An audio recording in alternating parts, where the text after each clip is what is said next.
श्री कुंज बिहारी श्री हरिदास राधे राधे। दोस्तों, आप सभी का बहुत स्वागत करती हूँ मैं दीक्षा अपने चैनल दीक्षा विद स्टोरी में।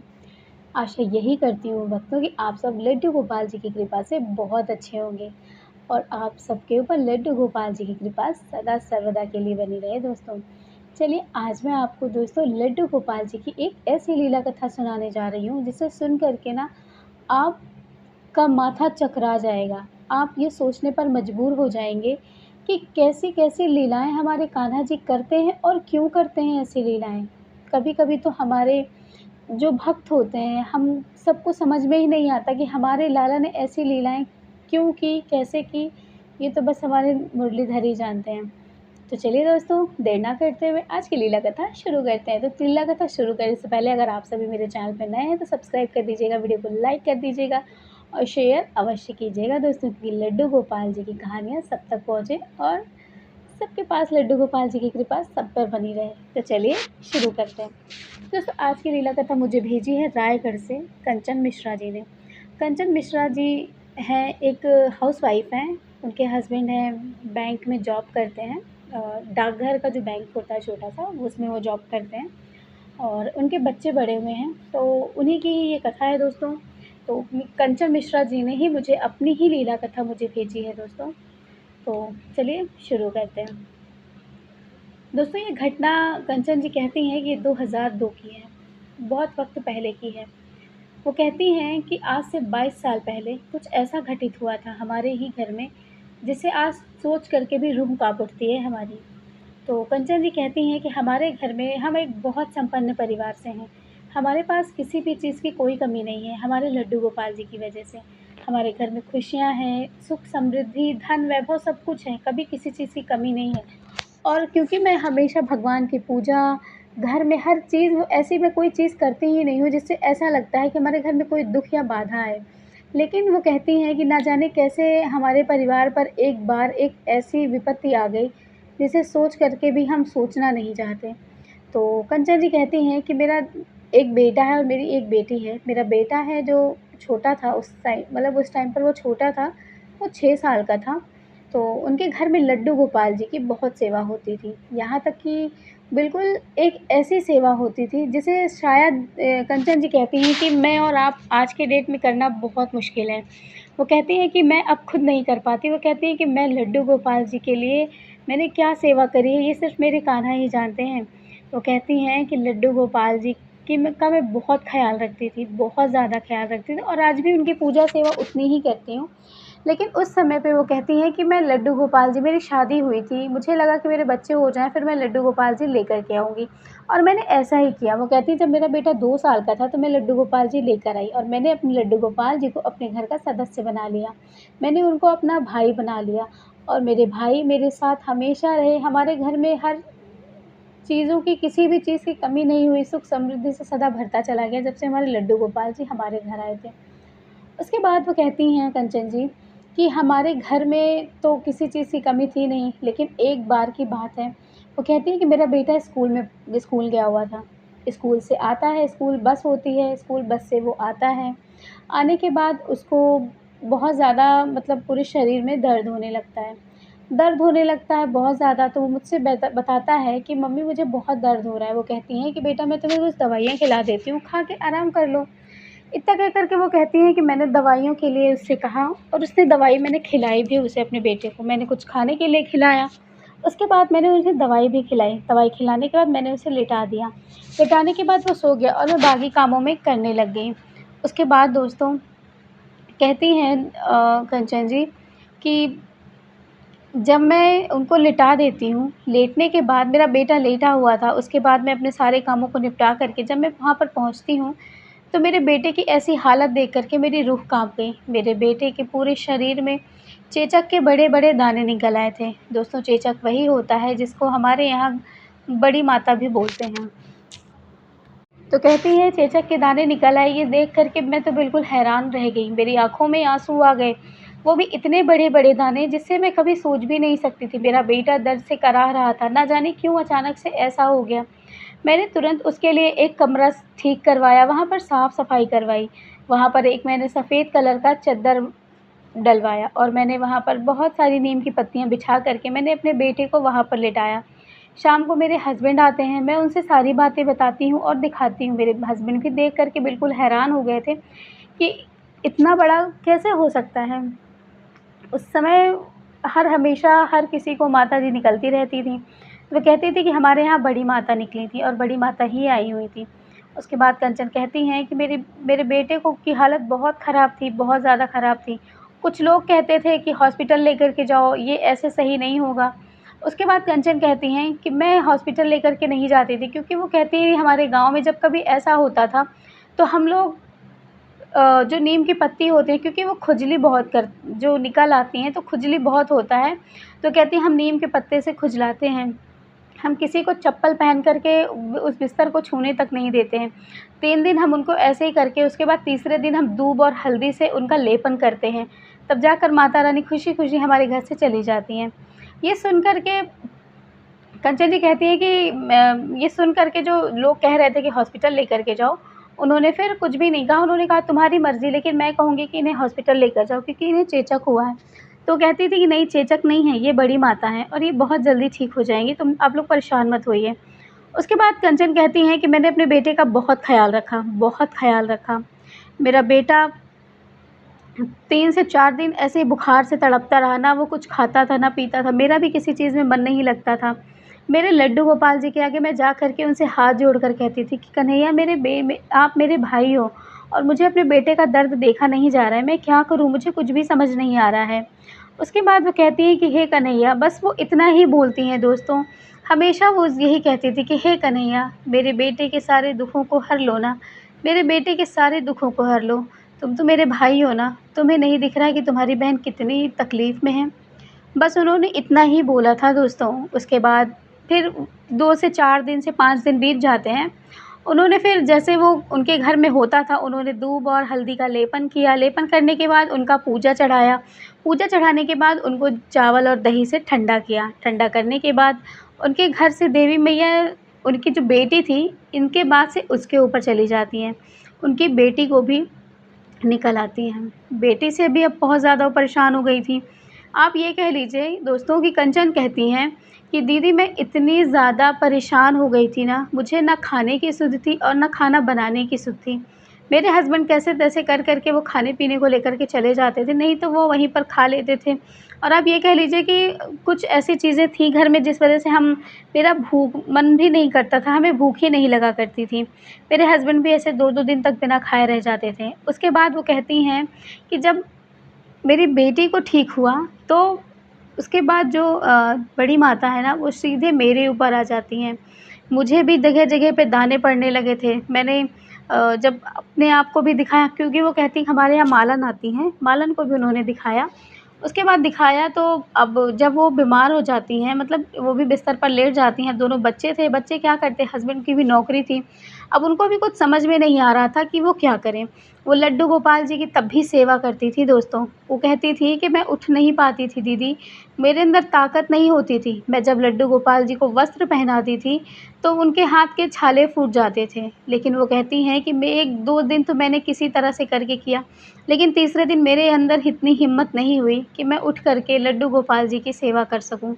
उसके बाद दोस्तों वो कहती हैं कि मेरे अंदर इतनी ताकत ही नहीं बची थी। फिर भी मैंने कहा अपनी बेटी से कि तुम तो अब ठीक हो गई हो बेटा, लड्डू गोपाल जी को जा कर के भोग लगा दो, उनको भी स्नान करा दो, सब कुछ उनको भी करा दो, वो भी भूखे हैं। मेरी बेटी से जितना बन पड़ता था मेरी बेटी करती थी।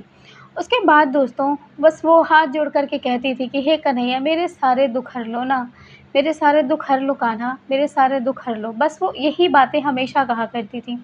और दोस्तों वो कहती हैं कि एक दिन ऐसा आया जिसे सोच कर के मैं यकीन नहीं कर सकती। मैं तो थोड़ा बहुत ठीक हो गई थी, मतलब मेरे 3 से 4 दिन बीत चुके थे। मैं ठीक हो चुकी थी, बस मेरे शरीर में कहीं-कहीं था ऐसा, बाकी मैं ठीक ही हो चुकी थी। उसके बाद मैं लड्डू गोपाल जी, क्योंकि मेरी बेटी लड्डू गोपाल जी की सेवा कर नहीं पा रही थी और मुझसे ये देखा नहीं जा रहा था। जैसे ही मेरी तबीयत ठीक हुई, मैं तुरंत लड्डू गोपाल जी की सेवा करने के लिए पहुँच जाती हूँ और मैं लड्डू गोपाल जी की खूब सेवा भी करती हूँ। बहुत ही मन से, बहुत ही अच्छे से सेवा करने लगती हूँ। उसके बाद दोस्तों वो कहती हैं कि मुझे जब मैं लड्डू गोपाल जी की सेवा करती ना, तब मैं उनसे यही कहती कि हे कन्हैया, आपने मेरे सारे दुखों को हरा है। बस इतना ही कहती। उसके बाद वो कहती हैं कि मैंने लाला को भोग लगाया तो लाला ने खाना नहीं खाया। वो कहती हैं कि मुझे एहसास हो जाता है कि लड्डू गोपाल जी ने खाना खाया है कि नहीं खाया, उन्होंने भोग को छुआ है कि नहीं छुआ। वो कहती है मुझे वो महसूस ही नहीं हुआ कि मेरे लाला ने खाना खाया है। मुझे बहुत ही अजीब-अजीब सा लगने लगा। मेरे लड्डू गोपाल जी का शरीर तपने लगा दोस्तों, बहुत तपने लगा शरीर। अब वो बहुत ज़्यादा ऐसा लग रहा था उनको कि कुछ ऐसा हो रहा है जो बहुत गलत हो रहा है मेरे लाला के साथ और मैं समझ नहीं पा रही हूँ। उसके बाद दोस्तों वो कहती कि मैं अपने लड्डू गोपाल जी को भोग लगाती, वो भोग नहीं लगाते। मैं उनको कपड़े पहनाती तो उनके कपड़े ही उतर जाते, उनके हाथ के अंदर ही नहीं जाते थे। कुछ समझ में नहीं आ रहा था कि क्या हो रहा है। कभी मैं दूध देती तो दूध गिर जाता, मैं कभी उनको पूरी और सब्ज़ी का भोग लगाती तो पूरी और सब्ज़ी हट जाती। मुझे कुछ समझ में नहीं आ रहा था कि ये क्या हो रहा है। अब ऐसा लग रहा था कि लाला भोग को छूना ही नहीं चाहते, क्योंकि जब भी मैं कुछ लेकर के जाती या तो उसमें कुछ गिर जाता या तो कुछ हो जाता जिससे मैं वो भोग लगाने के लायक ही नहीं रहता। अब ये चीज़ें लगातार हो रही थी, कुछ भी समझ नहीं आ रहा था। वो कहती हैं कंचन जी कि मुझे कुछ भी समझ नहीं आ रहा था, मैं पागलों के जैसे हर चीज़, हर जगह ढूँढने लगी कि लड्डू गोपाल जी ऐसा कैसे करते हैं। वो कहती हैं कि मैंने यूट्यूब पर, मैंने गूगल पर, मैंने कहाँ-कहाँ नहीं सर्च किया कि लड्डू गोपाल जी ऐसा कैसे कर रहे हैं, लेकिन कहीं भी मुझे इस समाधान का निवारण नहीं मिला, क्योंकि मेरे लड्डू गोपाल जी ऐसा लगता था मुझे कि भोग नहीं लगाते, वो भोग जैसे का तैसा रखा रहता था, थोड़ी देर के बाद उसमें मक्खियाँ भिनभिनाने लगती थीं। ये बिल्कुल समझ से परे हो गया था कि ऐसा क्यों हो रहा है। उसके बाद कहती हैं कंचन जी कि एक दिन मैं लेटी हुई थी, मैं सो रही थी और तभी मुझे सपने में ऐसा सपना मुझे दिखाई दिया जिसे सोच कर के, सुन कर के ना मेरा दिल दहल उठता है दोस्तों। वो कहती हैं कि मैंने देखा सपने में कि मेरे लड्डू गोपाल जी को भी माताजी निकल आई हैं। वो बहुत चीख रहे हैं, ऐसा लग रहा है कि वो रो रहे हैं। वो मुझसे कह रहे हैं कि मैया मुझे भी नीम की पत्ती सहला दो ना, मेरे भी शरीर में बहुत खुजली हो रही है, मैं भी ठीक नहीं हो रहा हूँ। मतलब वो इस तरह की उनके मुँह से करुणा जैसी बातें सुन कर के कंचन जी के, दोस्तों मैं आपको सच बता रही हूँ, उन्होंने रिकॉर्डिंग करके मेरे पास भेजी हुई थी। मेरा तो बिल्कुल दिल दहल गया था। तो कहती हैं कि जब लड्डू गोपाल जी मुझे ऐसे सपने में आकर के मुझे उन्होंने बताया कि मैया मुझे भी ठंडा कर दो ना, तुम कैसे नहीं देख पा रही हो? अब मैं तो तुम तो मेरी बहुत बड़ी भक्त हो ना, ठीक कर दो मैया, तुमने तो मुझे अपना भाई माना है ना और मैंने तो तुम्हें अपना मैया माना है, तो मुझे ठीक कर दो ना। वो कहती हैं कि बस यही मुझे मेरे पास बस यही आवाज़ें गूंजती रही रात भर। सुबह उठती हूँ मैं तुरंत जाके अपने लड्डू गोपाल जी के पूरे शरीर को देखती हूँ और वो कहती हैं कंचन जी कि दीदी मैं लड्डू गोपाल जी की सेवा करती हूँ, मैं आपसे झूठ नहीं बोलूँगी। मैंने साक्षात देखा था कि मेरे लड्डू गोपाल जी के पूरे शरीर पर काले-काले निशान पड़े हुए थे। ऊपर से नीचे तक, चेहरे से लेकर के हर जगह तक निशान पड़े हुए थे। अब ये मेरे लिए बहुत ही ज़्यादा आश्चर्य करने वाली चीज़ थी। मुझे समझ में नहीं आया, मैंने कुछ लोगों को भी बुला के दिखाया। मुझे लगा कि हो सकता है गर्मियाँ पड़ रही हैं इस वजह से ऐसे, तो मैंने उनको अच्छे से साफ़ भी किया, लेकिन फिर भी वो जैसे ही थे ना वैसे के वैसे ही रहे। उसके बाद दोस्तों गाँव वाले जो जहाँ पे मैं रहती थी, वो कहती हैं जहाँ पर मैं रहती थी वहाँ पे लोगों ने जब देखा कि ये तो बिल्कुल हैरान करने वाली घटना है, तो जो पंडित जी थे मंदिर के पुजारी वो आए, तो कहती हैं कंचन जी कि मैंने सारी बातें उन्हें एक-एक करके बताई कि कैसे मेरे सपने में लड्डू गोपाल जी आकर के उन्होंने मुझे कहा कि मैया मुझे भी माताजी निकल गई हैं, मुझे भी ठीक कर दो ना। मतलब ये बिल्कुल कहती हैं कि कंचन जी कहती हैं कि दीदी ये बिल्कुल मेरे सोच से परे था कि कान्हा जी को कैसे हो सकता है, वो तो साक्षात लीलाधर हैं, तो कैसे उनके साथ ऐसा हो सकता है? लेकिन मुझे फिर ऐसा सपना क्यों आया? और जब मैं सुबह उठकर देखती हूँ तो उनके वो निशान काले-काले कैसे पड़ गए थे? उसके बाद पंडित जी को जब वो सारी बातें बताती हैं तो पंडित जी कहती हैं कि बेटा जैसे आपने अपने पुत्र के लिए किया था ना, वैसे आप भी लड्डू गोपाल जी के लिए करो। अगर माता रानी ने चाहा तो हो सकता है कि हमारे लड्डू गोपाल जी भी बिल्कुल ठीक हो जाएँ। तुम्हें ऐसे सपने ना आएँ। उसके बाद दोस्तों वो पूरे नियम से लड्डू गोपाल जी के मंदिर को साफ़ करा उन्होंने। उन्होंने बिल्कुल सॉफ्ट कपड़ा बिछाया, लड्डू गोपाल जी को नीम की पत्ती पर लिटाया। लिटाने के बाद दोस्तों उनको भी 3 दिन के बाद हल्दी का लेप लगाया। हल्दी का लेप लगाया, दूब का लेप लगाया, जो दूर्वा होती है उसने उन्होंने उनका लेप लगाया। लेप लगाने के बाद दोस्तों 5वें दिन उन्होंने दही और चावल का भी उन्होंने चढ़ावा चढ़ाया और उनको खिलाया लड्डू गोपाल जी को। उसके बाद वो कहती हैं कंचन जी कि बिल्कुल आप यकीन नहीं करेंगी दीदी, मैं आपको किस शब्द में बताऊँ कि मैंने साक्षात अपनी आँखों के सामने चमत्कार होते हुए देखा है। वो कहती हैं कि मैंने देखा 5वें दिन, 6वें दिन जब मैं सो रही थी और मेरी आँखें खुलती हैं और जब मैं सुबह लड्डू गोपाल जी को स्नान कराने के लिए जब जाती हूँ, तो देखती हूँ मेरे लाला के शरीर से सारे काले दाग गायब हैं। ये देख कर के मेरे लिए बिल्कुल हैरानी करने वाली मतलब हैरान करने वाली बात थी। मैंने तुरंत अपने पड़ोस में रह रही जो सहेलियाँ थी मेरी, मैंने उनको तुरंत बुलाया और उनको मैंने दिखाया कि ये देखो, ये लड्डू गोपाल जी के शरीर से वो गायब हैं। पंडित जी को भी मैं मंदिर में ले जा कर के लड्डू गोपाल जी को दिखाया। उन्होंने भी ये देख कर के बिल्कुल आश्चर्य हो गए कि कैसे ऐसे ठीक हो सकता है? क्या सच में हमारे लड्डू गोपाल जी के ऊपर भी माताजी आई थीं? क्या सच में माताजी इनको भी निकल सकती हैं? क्या चेचक का प्रभाव क्या लड्डू गोपाल जी पर भी पड़ता है? तो दोस्तों, ये बिल्कुल हैरान करने वाली घटना थी जो मुझे कंचन जी ने बताई। उन्होंने कहा कि दीदी ये 2002 में हमारे साथ घटित हुई थी, जब हम सबको लगातार घर में माताजी निकल रही थीं और अचानक से मेरे लड्डू गोपाल जी को भी निकल आईं। ये बिल्कुल हैरान करने वाली घटना थी। मेरे लड्डू गोपाल जी के पाँव से आज तक थोड़े बहुत जो दाग होते हैं वो नहीं गए हैं और वो कहती हैं कि बाकी सारे के सारे दाग चले गए हैं मेरे लड्डू गोपाल जी के, वरना उनके पूरे शरीर में उस दाग थे। वो कहती हैं कि उस टाइम पर दीदी फ़ोन का इतना चलन नहीं था, वरना मैं वो वीडियो और वो लड्डू गोपाल जी के अपने फ़ोटो खींच कर के मैं आपको ज़रूर भेजती कि कैसे मेरे लड्डू गोपाल जी जो इतने सुंदर, इतने चिकने-चिकने उनके हाथ-पैर थे, एकदम सुंदर-सुंदर थे, कोमल-कोमल, कैसे उन पे दाग लग गया था काला-काला। बिल्कुल ऐसे जैसे किसी ने बिंदी का दाग बना दिया हो पूरे शरीर में। तो दोस्तों, ये बिल्कुल हैरान करने वाली घटना थी जो कंचन जी के साथ घटी। कंचन जी कहती हैं, उसके बाद से दीदी मैंने लड्डू गोपाल जी का बहुत ध्यान रखना शुरू कर दिया। ध्यान तो मैं रखती थी, लेकिन मेरे लाला ने 5 दिन लगातार कष्ट भोगे।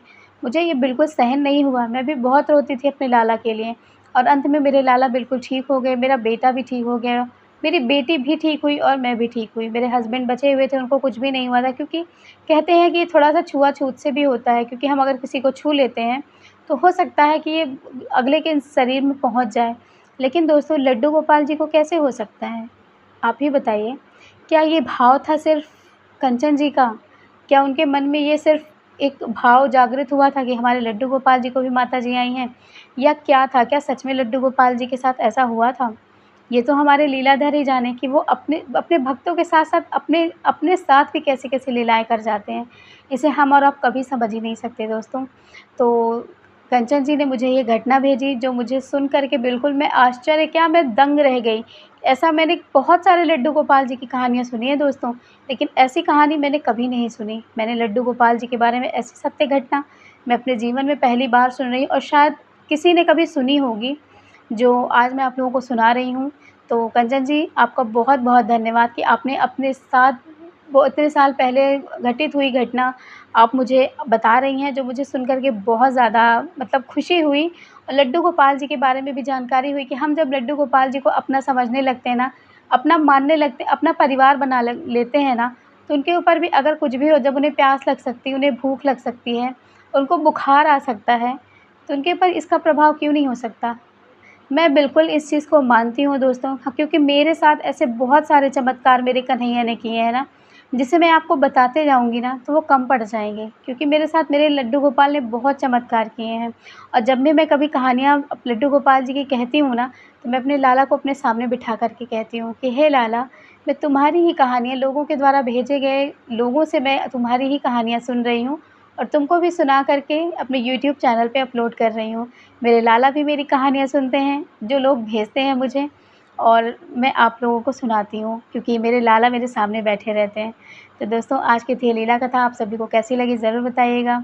अच्छी लगी तो शेयर ज़रूर करिएगा और आप लोग लड्डू गोपाल जी के लिए आप लोग प्लीज़ कोई ऐसे कमेंट मत किया करिए दोस्तों जो बुरा लगे, क्योंकि देखिए ये कहानी, ये लड्डू गोपाल जी की लीला, ये सब भगवान की देन है। भगवान जी जैसी-जैसी लीलाएँ करते हैं वैसे ही हम आपको लगता है। तो आप लोग गलत कमेंट मत किया करिए कि ऐसा नहीं हो सकता, बिल्कुल ऐसा होता है। जब भगवान इतने कम उम्र में कंस को मार सकते हैं, हमारे कान्हा जी जब इतने कम उम्र में जब वो दूध पीते थे, जब उस समय जो वो पूतना का वध कर सकते हैं, तो ये कैसे नहीं संभव है? हर चीज़ संभव है दोस्तों, हर चीज़ संभव है आज के ज़माने में। ऐसा कुछ नहीं है कि लड्डू गोपाल जी चमत्कार नहीं करते, बहुत करते हैं। किसी दिन अगर लगा कि मुझे आप सबको अपनी लीला कथा सुनानी चाहिए, तो मैं आप सभी को ज़रूर सुनाऊँगी दोस्तों, कि मेरे साथ ऐसा मेरे लड्डू गोपाल जी ने क्या किया था, जिससे हमारा जीवन बदल गया और आज भी बदल रहा है। आज हमारे जीवन में जो भी बदलाव हुआ है दोस्तों, वो लड्डू गोपाल जी की कृपा से ही है। हमारे लड्डू गोपाल जी, हमारे केशव का दोस्तों, हमारे लड्डू गोपाल जी का नाम केशव है और जो बहुत ही अच्छे हैं। तो चलिए मिलूँगी लड्डू गोपाल जी की फिर से नई लीला कथा के साथ दोस्तों, तब तक के लिए राधे राधे, जय श्री कृष्णा।